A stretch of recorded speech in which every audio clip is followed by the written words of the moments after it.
আসসালামু আলাইকুম, সবাই কেমন আছেন? আশা করি ভালো আছেন। আলহামদুলিল্লাহ আমি ভালো আছি। আমি আজকে আসলাম মালয়েশিয়া আটকে পড়া 18,000 কর্মীর জন্য সুখবর। যাই হোক, আলহামদুলিল্লাহ অনেক ভাই যারা আসতে পারেন নাই 2024-এ, যে 18,000 কর্মীগুলো, তারা প্রতিনিয়তই আপনারা কমেন্ট করছেন, ভাই জানতে চেয়েছেন, ভাই আমাদের কি হবে, আমাদের একটা ভালো একটা উপায় কি, আমাদের যাওয়া হবে না, একটু জানান। যাই হোক, এতদিন বলছি বলে ভাই অপেক্ষা করেন, আপনাদের একটা গতি হবে আলহামদুলিল্লাহ। আপনাদের মালয়েশিয়া আসার জন্য সব প্রসেসিং চলছে, বা আপনারা কিভাবে আসবেন বা কতজন কর্মী আসতে পারবেন, এই নিয়ে থাকছে আজকের বিস্তারিত। অনুরোধ রইল পুরো ভিডিওটি দেখার জন্য।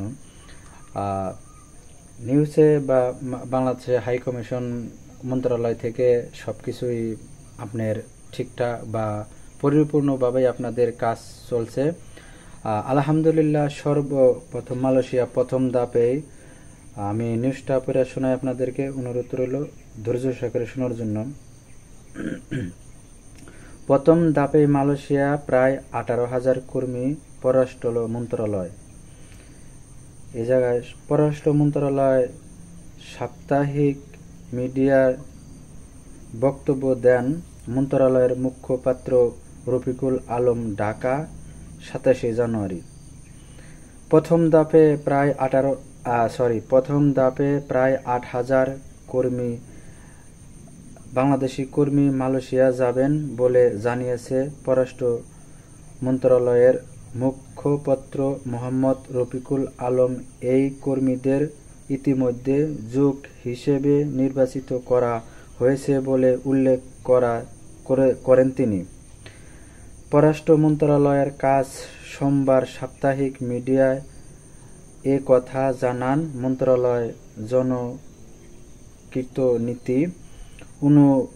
বিভাগের মহাসচিব ও মুখপাত্র রফিকুল আলম। যাই হোক, আলহামদুলিল্লাহ, যে 18,000 কর্মী আপনারা আটকা পড়ছিলেন যে কোনো কারণবশত বা টিকেটের যে কোনো কারণে আপনারা আসতে পারেন নাই, তবে আলহামদুলিল্লাহ মালয়েশিয়ার আপনাদের আনার জন্য অনেক প্রসেসিং চলবার আছে বা অনেক মিটিং হয়েছে, তবে এই জায়গায় অনেক কিছু লেগছে। যাই হোক, ওই পুরোটা পড়বার গেলে অনেক সময়ের দরকার। আমি শর্টকাটে আপনাদেরকে বুঝিয়ে দেবো, একটু বোঝানোর চেষ্টা করব। প্রথম ধাপে প্রায় 8,000 কর্মী, তবে এই জায়গায় কিছু শর্ট আছে 18,000-এর মধ্যে। আপনার ওই জায়গায় লেখছে 7,964 জন কর্মী প্রথম ধাপে মালয়েশিয়া প্রবেশ করব। বা এখন আপনারা এই জায়গায় হয়তো কেউ কমেন্ট করতে পারেন, ভাই তাহলে বাকি লোকগুনা বা তারা কি যাইতে পারবো না? আপনাদের যে সকল বাইরা আসার জন্য টিকিট বা সব কিছুই ওকে হয়েছিল, বা শুধু টিকিটের কারণে আপনি আসতে পারেন নাই, তবে আপনারা যদি প্রত্যেকেই আসেন বা আপনাদেরকে প্রত্যেকেরই আনবো, বা এখন তো সবাই আর অপেক্ষা করে নাই, কেউ টাকা নিয়ে গেছেন বা কেউ অন্য রাষ্ট্রে চলে গেছেন, তবে আপনারা যারা আছেন অবশ্যই আপনারা আসতে পারবেন, সবাই ধৈর্য ধরেন। তবে সর্বপ্রথম ধাপে 8,000, প্রায় 8,000, মানে 8,000-এর কিছু কম আর কি লোক কর্মী মালয়েশিয়া প্রথমে আসবো, তবে এদের কাজ প্রসেসিং চলবার লাগছে। তবে এই জায়গায় আরেকটা কথা আছে, বা আপনারা বলতে পারেন, কমেন্টে লিখতে পারেন, ভাই কত দিনের ভিতরে ফ্লাইট হতে পারে? তবে এটা এখনো জানা যায়নি বা এটা এখনো জানাই নাই। তবে এটা অনুভব করা যায় বা আপনারা অতি দ্রুতই আসতে পারবেন ইনশাল্লাহ। আপনাদের একটা সুব্যবস্থা হয়ে গেছে, তবে সবার জন্য একটা গুড নিউজ। যাই হোক, বাংলাদেশ হাইকমিশন থেকে, মন্ত্রণালয় থেকে সবাই আপনার বা মালয়েশিয়ার সরকারের সাথে একটা মিটিং করে, বৈঠক করে এই জিনিসটা সম্পূর্ণ করা হয়েছে আপনাদের জন্য। যাই হোক, তবে আপনারা যারা আসবেন বা আসার জন্য প্রস্তুত আছেন, তবে আপনারা হয়তো দেখা গেছে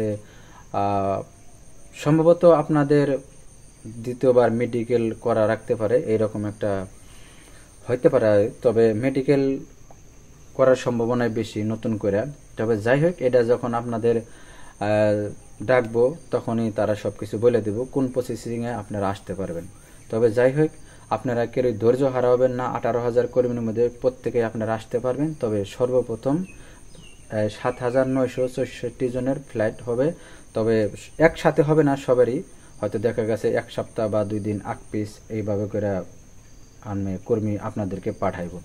যাই হোক, আজকের ভিডিওটা এই পর্যন্তই, আর বেশি লম্বা করব না। বা আপনাদের যদি কোনো কিছু জানার থাকে বা কমেন্টে আপনারা কমেন্ট করবেন, আমি কমেন্টের উত্তর দেওয়ার চেষ্টা করব। আর আপনি যদি আমার চ্যানেলে নতুন দর্শক হয়ে থাকুন, অবশ্যই চ্যানেলটারে সাবস্ক্রাইব করে পাশে থাকা বেল আইকন অন করে রাখবেন।